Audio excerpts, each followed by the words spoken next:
Hello and welcome along to another episode of this Cricket 19 career with me, Daniel. It's episode 21 and today we continue the start of our county career as we play Lancashire in the One Day Cup, and it's the last 8 of the tournament too. It's going to be an important game for us after we had good success with the ball last time round, but we struggled a little bit with the bat, which is obviously our predominant role. So if you did miss that one, then do go back and check it out, as we made our county debut for Yorkshire in the last one, but today we're trying to make it in the quarter-finals as we try to make our mark on this side. So we're facing Lancashire and some potential future England teammates again, so hopefully we'll be able to put in a good performance and then become a part of a fixture of this side, so we don't have to keep changing between county and club level. So let's get straight into the game and see if we can do something special. It's a knockout game, so if we lose, that's it for the tournament. And of course on this occasion it's two pretty evenly matched sides, unlike the last game where we were heavy favourites.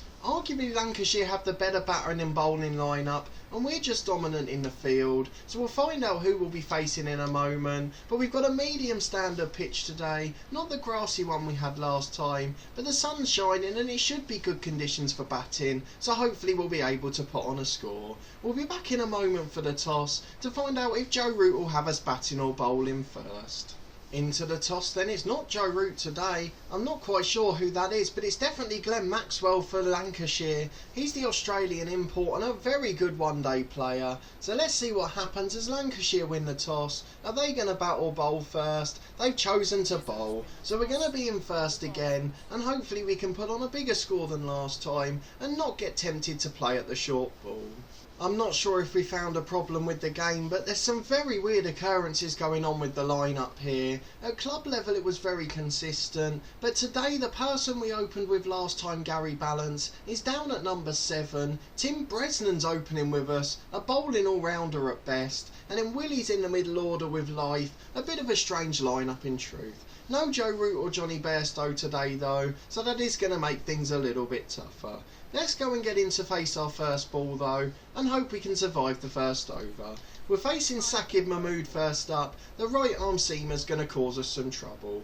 A very unique field as well for him, and he's a bit quicker than players we usually face, but we've just flicked this one away for a single to make sure we're not at risk of a duck. That brings Tim Bresnan on strike. Hopefully he'll go big early.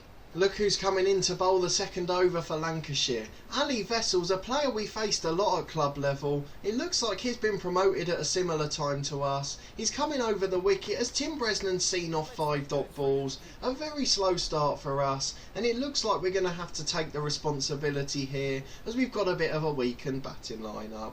Let's see what happens with the third ball. It's a short one but not that short, and we try to hook it away but completely mistime it, and it's another dot ball to the keeper. It's great to see another one of our club players coming up though. Of course he was a rival across our club career, but he's made the step up at the same time, and it's really quite nice to see. So hopefully we can build some long-term rivalries at county level. That would be quite nice in Vessel's case, but let's see what we can do with this short ball. Again we've missed our chance to hook it away. 4 dot balls to start the over, a pretty disastrous start for us. In comes Vessels again then, penultimate ball of the over. It's a short one which we just defend. It was at that awkward line just outside off stump. They're not really bouncing up too high either, and we don't want to risk losing our wicket. Final ball for Vessels then. There's space on the leg side if we can find it, but he's bowling a good consistent line and length, and as a result after 2 overs, Yorkshire are just 1 without loss. Well, we're back after 3 overs to face Vessels again. Mahmood's bowled Tim Bresnan LBW for 2. We have now been joined by a batsman in Jack Leanin though, a proper recognised batsman. He's got 6 off 3, and now we start the 4th over on strike. So let's see if we can find a run from somewhere. I don't really want to play outside off. That one allowed us to play to the leg side, but we picked up the fielder and we're struggling to get away here. 1 run off 8 balls, and I don't want to try and get frustrated too soon, but I fear it may be coming. This is another good line, but we've got this one away. We're trying to scramble through for a single, and I thought we were going to run Leanin out for a moment, but we managed to get him back on strike. He's just run another single, and we've now got to face the last 2 balls. Is Vessel charging in over the wicket again? A short one outside leg stump this time. We could have left it as a wide, but in the end we hit it straight to the fielder with 1 bounce. Final ball then, and the leg side's been opened up, which suggests he won't be bowling anywhere near there. He does in the end though, so we just control it away. It's another single to finish the over. Yorkshire 13 for 1, and we move on to 3. We keep the strike to face Mahmood then. Hopefully we can speed up our scoring rate here. Just 3 off 11, but we get that one through mid-wicket. It races away to the boundary. That's one of our favourite shots. Often that gap isn't there at club level, so we don't get to play it too often. But it's certainly my favourite area to hit, especially when we start to go for sixes. But our scoring rate looks a bit healthier now, with that 4 to start the over. And we go for the same area again, but we've not quite connected with it this time. It's still going to be 2 as the area was vacant, but unfortunately no more boundaries. Third ball of the over, and they've still left that gap at mid-wicket, so I'm hoping we'll be able to find a run there. If we don't, it hits us on the hip. We thought it was going miles outside leg stump, but in the end it hit us and went towards the square region. The wicket keeper can get there, but we run through a leg by. For some reason we're still on strike here, and I'm not quite sure what it is, unless we had another run from a no ball or a wide, but otherwise Leanin hasn't added to his run tally, and we were still on strike despite running a single. We get 2 off that ball through mid-wicket again, and we retain the strike with Yorkshire moving past 20. 11 off 15 for us so far, and finally have put a man at deep mid-wicket. It's a short ball this time, so we just duck out the way. We don't want to risk getting out by that method again. Final ball of the over for Mahmood, and we've got to go to deep mid-wicket again I think. We try to go there, but we just misconnect it, and it goes to the fielder for a dot ball. Not the best over, but it's certainly improving, and at least we've reached double figures again. Vessels into the attack, plenty of space on the leg side. We can also go down to third man if needed. In the end we pick out the fielder at mid-on though, and it's another dot ball as we continue to be frustrated. It's his final ball of the over. Thankfully Leanin scoring well at the other end. 16 off 9 for him, and we're going to try and go for third man. We completely misconnect with it, but it goes through the vacant cover point area and it rushes to the boundary for 4, even though it was off the outside edge of the bat. That's a good moment for us. We move on to 15 at the end of the 6th over. Another left armer into the attack. This time it's James Faulkner, the former Australia international. Still a very handy player at limited overs level, and that one's gone straight to the fielder. It's going to be a dot ball to start. Usually Faulkner's used as a death bowler, not so much in the middle and early overs, but on this occasion we'll try and treat him well and hopefully get a few runs off him. We just try to flick one off the hips for a single, our favourite shot when we were in trouble at club level, and it yields us a single to bring Leanin back on strike. He's the aggressor, so we want him facing deliveries. Leanin's added 3 runs, and we've got 2 balls left in the over now. Still that space on the leg side, but he's bowling outside off, and this time we wafted the bat at it and we narrowly miss out on an edge, thankfully through to the keeper for nothing.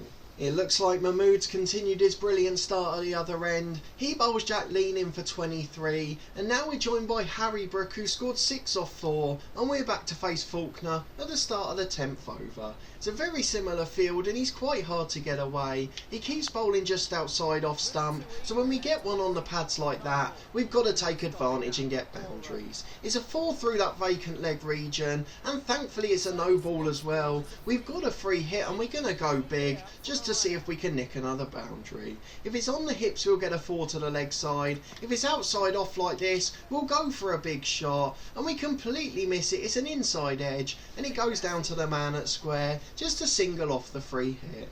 We're back on strike again though, so let's see if we can get a run off Faulkner. There's only a short cover on the offside, so if we beat him we could well get a boundary, but we don't. It's a brilliant diving stop. Another dot ball for Lancashire. The one worry at 55 for 2 is we can't really afford to lose another wicket. This one's on the leg stump though, so we can just flick away another single. Harry Brook back on strike. 10 overs gone and Mahmood's back in. We had another free hit with Harry Brook, just because Faulkner had hit a no ball to us again. This one we're just going to hit for a single to the leg side. Harry Brook back on strike. We don't want to face Mahmood, as he certainly seems to be the danger man. It's taken him a couple of balls to get a single, but we're back on strike to him again. It's outside leg stump, it's the same delivery, and that one's going to beat the fielder I think, is it? It doesn't, he just cuts it off, but we're going to be able to get back for 2 as a result. A pretty good over so far, as we continue to rotate the strike well. 2 balls left for Mahmood then. It's important that we don't lose our wicket here, and if he keeps bowling it there we certainly won't. That one's just going to be a single. Back on strike to Faulkner then, with 62 for 2 off 11 overs. A pretty good start for the side as we try to guide one down to third man. It's an awful slash and luckily we miss it, otherwise it would have been edged to the keeper. There is plenty of space down in that region, but I'm finding Faulkner really hard to get away. Quite skillful, but that one's on leg stump, so we're able to get an easy single. That brings Harry Brook back on strike. Hopefully he can fare better. We've got spin coming in for the first time. Carson Watkins left arm around the wicket. He's bowled outside off stump and we've gone first ball. How many times are we going to edge the spinner? We just didn't read how much more they put on it. The first delivery of spin we faced at county level, and unfortunately we lose our wicket for 27. Again, not a failure, but nothing that's going to make us stand out too much. 27 off 33, and now we've brought Adam Lyth into bat. Well, to put into perspective how badly our team did, we actually top scored with 27 for Yorkshire, Willie with 25 and then Leaning and Balance with 23 apiece as we stumbled to 166. Jimmy Faulkner got 4 wickets, Watkins took another one after getting us, and Mahmood was obviously economical as Maxwell got a wicket too. Lancashire look like they're going to make it easily. They're 86 for 1 off 18 overs, halfway to the total already, and they've only lost 1 wicket in less than half the time. Keaton Jennings, the England openers, on 43 not out. Hasib Hamid, another player who's played for England, he's on 3 off 7, and Lincoln Robson, their other man, got 40, so they seem to be pretty consistent up there. David Willey's taken the only wicket so far, and we've now been brought into the attack, so we'll go and bowl our deliveries off camera and see if we can do well with the ball again. But before we wrap this one up, I just want to show you the Lancashire lineup.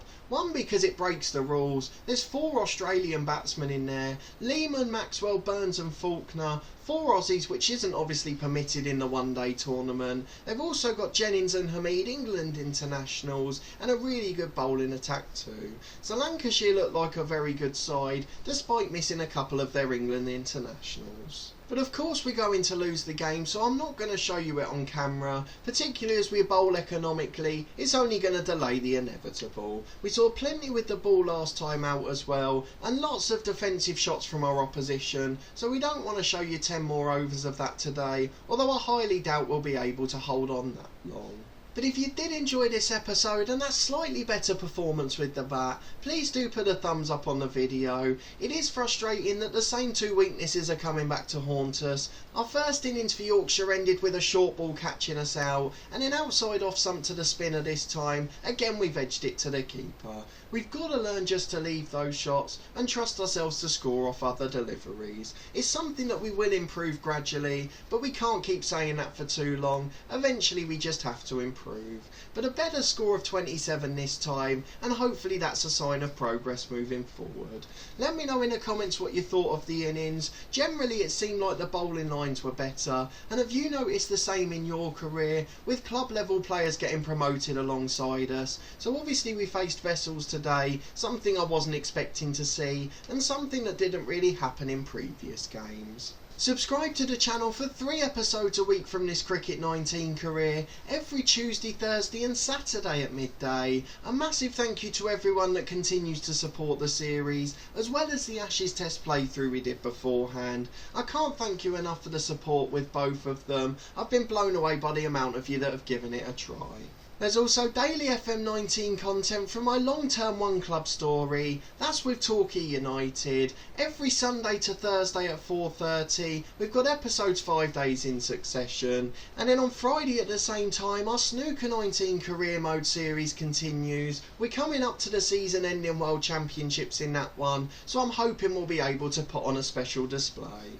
Over the next few weeks we'll also have some news for our FM20 plans, as that game's now just a couple of months away, and we should have announcements about new features too, so we'll talk about those on the channel as well.